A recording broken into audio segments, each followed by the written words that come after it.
Selamat datang dan selamat datang kembali di channel Harian Dani. Semoga sehat selalu. Kali ini kita akan membahas mengenai cara membuat program kerja audit yang biasa dikenal dengan istilah audit program. Agar lebih fokus dan memudahkan pemahaman, maka pembahasan kali ini dibatasi pada program kerja audit atas laporan keuangan. Program kerja audit untuk audit kinerja dan audit investigatif akan dibahas pada video berikutnya jika diperlukan. Tetapi cara pembuatan audit program pada prinsipnya sama untuk semua jenis audit. Sebelum kita mulai pembahasan, jangan lupa subscribe, like, dan share agar channel ini dapat berkembang dan Anda memperoleh notifikasi video terbaru kami. Sebagaimana lazimnya, tahapan audit terdiri atas tahap perencanaan, tahap pelaksanaan, tahap pelaporan, dan tahap tindak lanjut. Hasil dari aktivitas perencanaan audit harus didokumentasikan dalam bentuk program kerja audit atau audit program sebagai dasar atau pedoman untuk tahap audit selanjutnya, khususnya tahap pelaksanaan. Program kerja audit atau audit program merupakan dokumen perencanaan audit individual per penugasan audit yang berisi serangkaian langkah-langkah kerja yang harus dilaksanakan oleh auditor dan timnya dalam melaksanakan audit. Sebagai pedoman langkah kerja audit, program kerja audit atau audit program lazimnya berisi data objek, subobjek, dan sub-subobjek yang menjadi sasaran audit, ruang lingkup audit, pernyataan tujuan audit dan atau pertanyaan-pertanyaan audit, rancangan prosedur dan teknik audit yang akan dilaksanakan dalam rangka mengidentifikasi, mengumpulkan, menganalisis, dan mengevaluasi bukti atau informasi untuk mencapai simpulan atas pertanyaan audit dan tujuan audit. Metodologi yang akan digunakan, pembagian tugas di antara anggota tim, serta persetujuan dan otorisasi dari penanggung jawab audit yang berwenang. Sasaran audit perlu diperinci sampai sasaran audit terkecil yang menjadi bagian dari sasaran audit secara keseluruhan.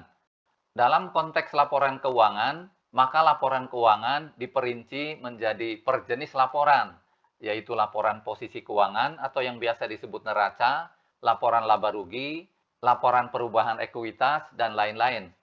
Kemudian, dari masing-masing jenis laporan keuangan diperinci kembali menjadi per item baris atau akun. Dan untuk masing-masing akun diperinci kembali per asersi. Ruang lingkup audit harus jelas, yaitu untuk lokasi mana dan periode kapan. Dalam menyusun pernyataan tujuan audit dan atau pertanyaan-pertanyaan audit, harus merujuk pada objek, subobjek, dan sub-subobjek yang menjadi sasaran audit. Metodologi yang akan digunakan misalnya audit berbasis teknologi dan atau cara memilih unsur untuk pengujian. Apakah akan menguji seluruh populasi atau berdasarkan sampling atau dengan cara non-sampling. Persetujuan dan otorisasi program kerja audit biasanya diberikan oleh setingkat pengendali mutu atau sebutan lain. Sebagaimana telah dijelaskan tadi bahwa program kerja audit atau audit program merupakan bentuk dokumentasi dari perencanaan audit.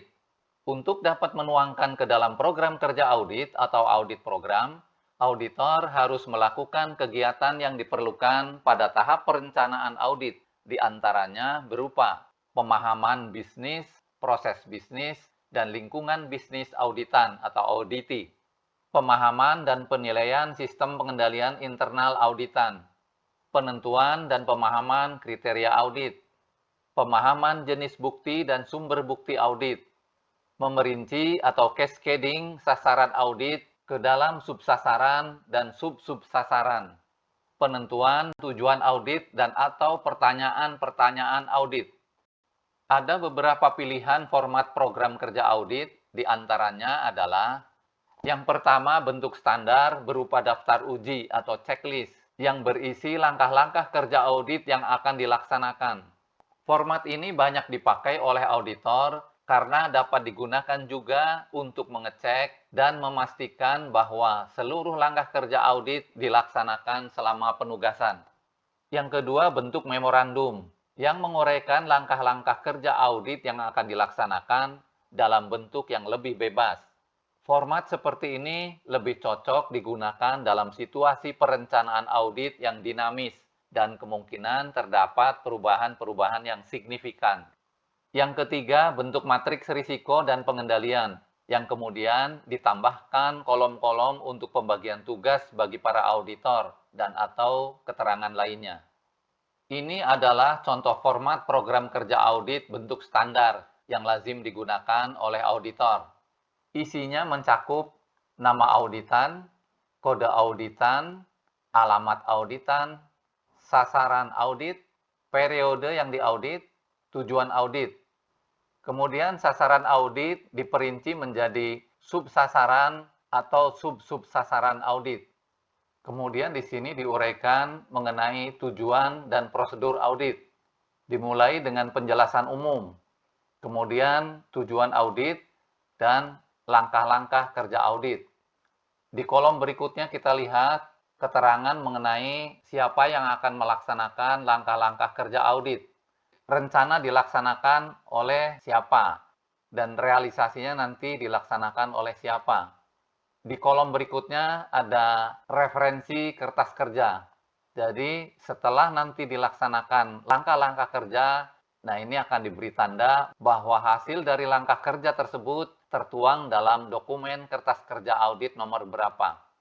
Kolom berikutnya keterangan. Keterangan ini biasanya diisi dengan perbedaan antara rencana dengan realisasi. Nah, misalnya tadi, rencana dilaksanakan oleh A, ternyata realisasinya dilaksanakan oleh B. Kenapa terjadi pergantian auditor yang melaksanakan prosedur audit?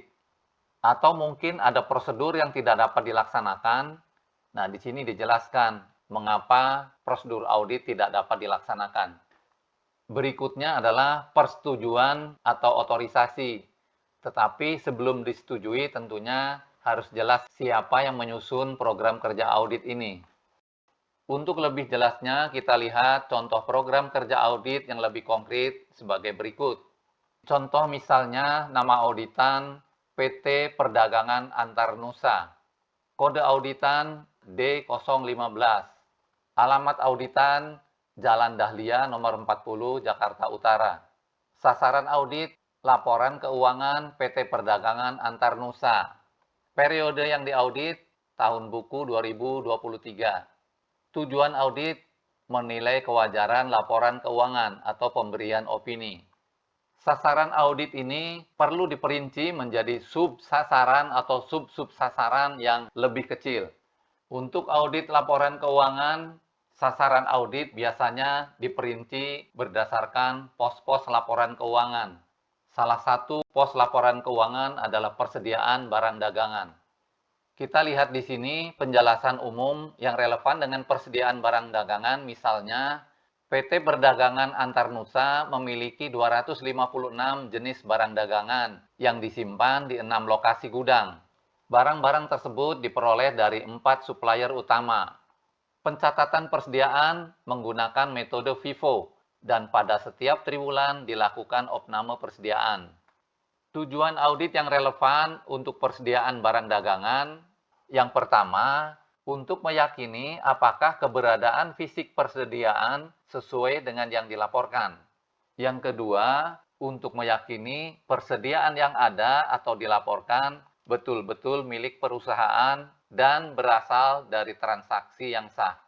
Yang ketiga, untuk meyakini apakah pencatatan persediaan dan alokasi beban persediaan tidak ada yang melanggar pisah batas periode pembukuan. Yang keempat, untuk meyakini apakah nilai persediaan dan alokasi beban persediaan yang dilaporkan telah benar dan lengkap sesuai dengan metode pembukuan FIFO. Untuk menjawab tujuan audit dan pertanyaan-pertanyaan audit tadi, maka dilakukan langkah-langkah kerja audit sebagai berikut. Yang pertama, minta berita acara opname fisik persediaan per tanggal akhir periode pembukuan. Yang kedua, lakukan penilaian terhadap proses dan hasil opname fisik persediaan, khususnya terhadap perhitungan matematis. Yang ketiga, lakukan opname fisik secara sampel jika diperlukan untuk meningkatkan keyakinan atas keberadaan persediaan. Opname fisik dilakukan bersama-sama dengan auditan. Yang keempat, lakukan kontrol hubungan dengan buku pembelian persediaan atas persediaan yang masuk atau diterima pada periode yang diaudit.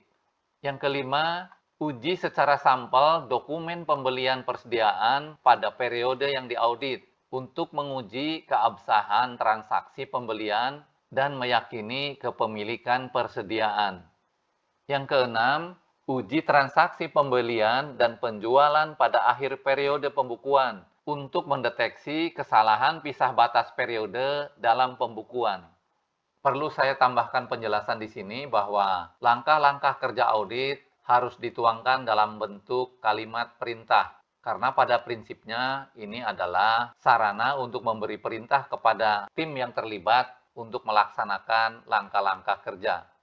Kemudian di sini dicantumkan siapa ketua tim yang membuat program kerja audit tersebut dan siapa yang memberi persetujuan atas program kerja audit tersebut.